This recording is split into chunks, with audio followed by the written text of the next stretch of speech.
Today we're going over the Emblem Hero banner for June 2025, we'll discuss the new unit, and briefly cover the 11 other heroes on the banner. It's been 3 months, so another Emblem Hero has arrived, right in between the double summer banners for extra orb pressure. This time, Emblem Micaiah takes the stage. Despite being the go-to healing focused Emblem ring, they made her a colorless mage, cause they're boring. At the very least, Emblem Micaiah's ring does involve healing. Like the other rings, Micaiah will give an extra special damage for her users. For the main effect, when the user uses a rally or movement assist, you will heal the target ally for 20 HP and cleanse their penalties. After this happens, the user gets an extra action. There are a few restrictions. If the user or their pair-up cohort is a ranged unit, you will self-inflict gravity and isolation. The extra action effect only works once per turn, and if there is another extra action effect occurring at the same time, then you will also just trigger this ring. To make some comparisons, Emblem Micaiah's ring basically is a combination of Ymir's heal plus cleanse on assist skills and Chrom plus Lucina's extra action on assist skills. Unlike Ymir, the healing cleanse is single target, and unlike Chrom or Lucina, you also get the self-inflicting gravity if you're a ranged unit. Extra actions are always potent, so do be wary of this ring. As for the heal and penalty cleanse, you have to take advantage of it immediately, otherwise when the enemy's turn rolls around, then they're just going to debuff you again. This ring is made for more aggressive moves where you ideally cleanse your attacker of penalties, and now the user and that attacker are in a position to make a move. Onto Emblem Micaiah herself, she's a colorless infantry mage. For stats from the trailer, Micaiah appears to have 40 HP, 49 attack, 30 speed, 20 defense, and 49 resistance. Very Micaiah-esque stat spread. For ult skills, Micaiah has Swap, and she will boost her attack and res further with Crystalline Water. She will use the flat res boost for attack and res Havoc's debuffing support. Micaiah's weapon is the Maiden Tome. If Micaiah uses a rally or movement assist, or she's the target of one, then she will inflict -6 debuffs and exposure onto the closest foes within 5 spaces of both Micaiah and her ally. These debuffs will spread around 2 spaces after hitting the closest enemy. Now if Micaiah's team fights foes with exposure active, they will also receive another -5 stats in combat, and they take a free follow-up attack. For Micaiah herself, she has a Sling Tome with armor and cavalry effectiveness. If initiating combat or near an ally, she will get bonus stats equal to 5 plus the number of allies within 3 rows or columns, times 3. If there are 3 allies in range, Micaiah gets plus 14 to all stats. Micaiah will deal true damage based on the highest total debuffs among the target and foes within 2 spaces. Micaiah will then get 7 flat damage reduction, and she gets -1 instant cooldown before her first attack. Maiden's Tome has a built-in Detect B skill, except debuffing all 4 stats and trading the low effect for a free follow-up effect. You need to get a little close, but Micaiah can apply a good amount of debuffs. She will also stack a good amount of true damage since she has a dominance effect that can borrow from nearby foes if the target neutralizes penalties. This should be the same dominance effect from Ninja Tsunaki and Micaiah. For example, if you were to land all -6 stats as debuffs, then that's going to be 24 total. Micaiah will get 24 true damage. As with all dominance type effects, try to find an ally with Panic. Panicked field buffs will count toward the penalty total, and things can get out of hand from there. Now for other perks, Micaiah's got her trademark Do Effectiveness. Sling plus Pure Impulse's -1 cooldown is also very nice. For a unique special, Micaiah has Great Sacrifice. This is a 3 cooldown special that deals 60% res damage and has full DR piercing. If unit or foe is special ready, then Micaiah gets 40% unpierceable DR for the next attack. In addition, Great Sacrifice gives Micaiah the same benefits of her Emblem Ring. It's actually a stronger effect, since after a rally movement assist, Micaiah can heal and cleanse any allies within 2 spaces of her original target.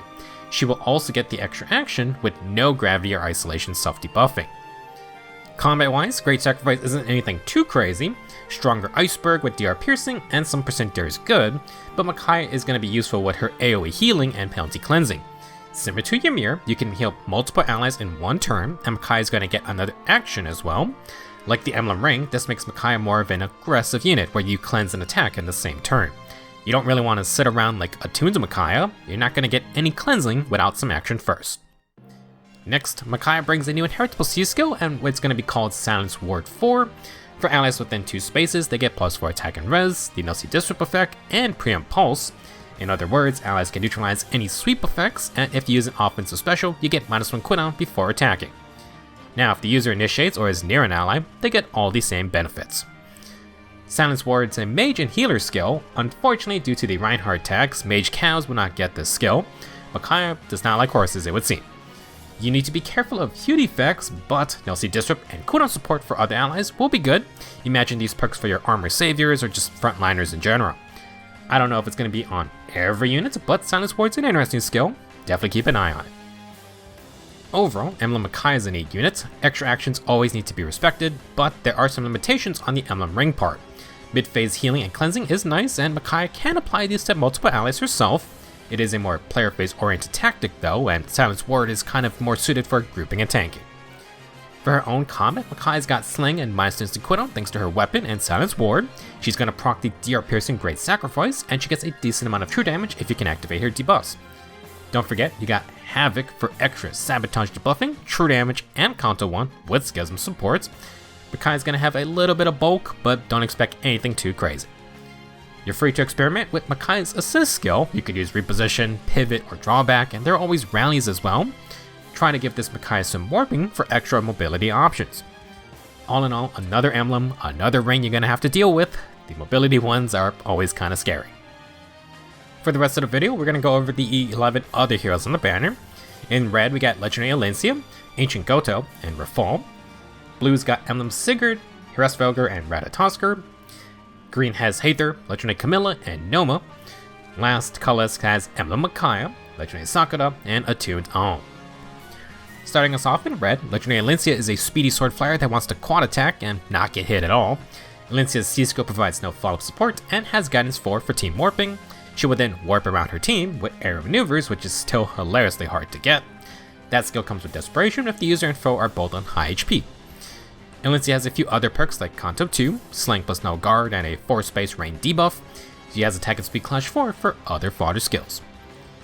Next up is Ancient Goto, who is a super bulky mage. Goto provides his 80% DR against AoE special status, and he gives times pulse support with -2 cooldown going to mages and healers. Goto is the other attack and res havoc holder, like Micaiah, and he adds pulse deploy for extra debuffing. For himself, Goto's got 50% DR piercing, a free follow-up, guard, and flat DR. He would be an exceptional Ice Wall user, and with all his cooldown perks, he can proc it instantly. Last in red is Rafal, who is an armored dragon with high defense. Rafal has got cavalry effectiveness and can give up to +8 stats and guard to nearby allies with emblem rings. Combat wise, he's a fairly simple savior with flat DR, true damage, and -1 cooldown before getting attacked. Instead of counter fighter, he could use dragon scales to charge armored blaze, and he has twin save to proc its % DR twice. He didn't have attack and defense scowl, but that still does require a res check. For the blue group, we got Emblem Sigurd back. His emblem ring allows for extra movement and excellent Kanto. As a unit, Sigurd will get 5 movement himself, and he uses momentum to charge his AoE special Override. If Override tags 2 enemies, Sigurd gets an extra action. Further effects, Sigurd's got 50% DR piercing, 40% unpierceable DR for himself, and attack and defense excel for flat DR. Fatal Smoke 4 messes up healing and miracle effects, and momentum has been premium since its release. It's so strong, they've just refused to release it on other units, so get it while you can. Next up is Mythic Hraesvelgr, who is a blue beast flyer with a variety of buffs. She can inflict speed and defense debuffs, exposure, and the anti-miracle status. Hraesvelgr can cleanse penalties for the team at start of turn and inflict -1 damage for HP shenanigans. She can give +1 movement to certain ally types as well. For combat, Hraesvelgr heavily punishes grouped up foes. She gets true damage for every single status around the target, which can get pretty crazy. For other perks, you got no follow-up, no guard, flat DR with 2 40% DR effects from her weapon and Nimble Beast. Attack and Speed Fortune makes it easier to transform, and Near Trace provides Kanto. Our third blue unit is Ratatoskr, who is the Book 8 freebie unit. As a review, Ratatoskr can lay down green Divine Vein tiles, which prevents warping, and she can heal nearby allies after they fight. For combat, Ratatoskr has Slang plus Breath type cooldown, 40% DR, and Kanto 2. From Beast Agility, she gets to always transform, gains no follow-up, and you get a little bit of true damage. Beast Agility is different from Bestial Agility.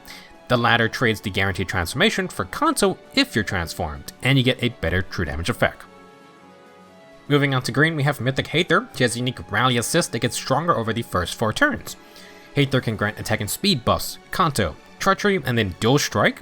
She also gains these same effects and gets an extra action for the turn. From her weapon, Hathor will inflict a Ruse debuff effect when she rallies, and she has some true damage and damage reduction. For skills, you got Remote Spell for more % DR, Magic No Follow for DR piercing, and then Panic Smoke 4 to mess up enemy field buffs. Legendary Camilla is a flying green mage who inflicts a lot of instant damage if she outspeeds or faces a blue foe.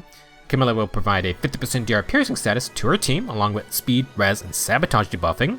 She has offense and a follow, no guard and slaying, plus some % DR stacking. With Daily Miasma, Camilla can neutralize field buffs and leave haste terrain to do the same for later. Our third green unit is Noma, who has a unique warping effect for his team if he is near an Aether Rage trap. Nova can also provide attack and res bonuses and healing after combat. He has Pulse Deploy for extra debuffing. For combat, you got Sling, attack and res buffs, true damage, and a follow-up. Nova's got Seal attack and res for more debuffs and potentially guard. Closing out the banner is an absolutely cracked Colorless group. Emblem Micaiah's got 2 nice skills for your high-res units. Crystalline Water plus attack and res Havoc can help provide debuffing support, and the user gets Kanto, assuming you get enough foes debuffed. As for Science Ward, this gives mages and healers a Null Seed Disrupt and Preempt Pulse skill all in one. You even share those effects along with Havoc, so you get a fun support build from Micaiah. Joining Micaiah with her first rune is legendary Sakura. She's a flying healer who is an incredible Kanto enabler thanks to Salvage. When allies proc Kanto, Sakura can rescue them back to her, so you can do some very stupid hit and run tactics. The Salvage status actually gives Kanto to itself, and it counters Kanto control. In addition, Sakura provides attack and speed buffs and regular warping. For her C skill, she gives Salvage allies extra stats, 7 true damage, 7 flat DR, and then -1 instant cooldown before attacking. For even more support, you got the Ice Lock and Call to Serve combo. For her own combat, Sakura's got no follow-up and no guard with enough cooldown to proc Holy Pressure in 1 round. With Sweat attack and speed, you get the Wrathful and Dazzling Staff effects. You're gonna need to be a bit careful though with all these Null Seed Disrupt effects going around.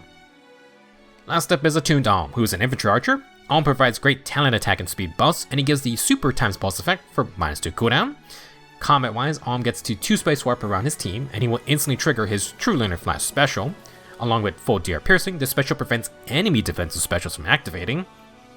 Alm has perfect attack and speed for no follow-up, and if he doubles, then Pulse On will give instant cooldown to recharge Lunar Flash for his second activation. Alm's got a unique effect using great talent stats. The more great talent attack and speed Alm has, the more true damage and flat DR he gets, up to 30 points max. Thanks to Speed Taker, Alm can get more great talent to stack his full potential faster. Now, along with 3 great passive skills to fodder, this Alm also has Low Echo, neutralize enemy field buffs, and gives extra debuffs if the enemy has bonus statuses. Overall, if you plan to get Emblem Micaiah, she has 2 amazing colorless allies if you get unlucky. So much great fodder on hand, and Micaiah's got some neat things too. As a new emblem, Micaiah's ring will be annoying since extra actions have always been powerful. The healing cleanse are really nice, but you need to be proactive with it, and this includes using Micaiah herself. Combat-wise, Micaiah's here to nuke armors and cams like always. I'm not sure she's going to solve all your troubles with certain strong armors, but she should have a chance to make a dent in them. If Dual Marth is around though, I wouldn't feel so confident. As usual, survivability is going to be iffy with these nuking mages, at least on the physical side of things. If you really want to punch through, try to get Micaiah something like Desperation or Brave Attack support. That's all I have to say for this banner. Just a reminder, if you're a newer player, then do know that there will most likely be a second summer banner right after this to start July off. If you're a fan of the swimsuits, then you may want to wait a bit. There is a reason they are releasing an Emblem hero right in between both summer banners. Intelligent Systems is trying to fish for those orbs. Thank you for watching, good luck if you're summoning, and I will see you in the next video.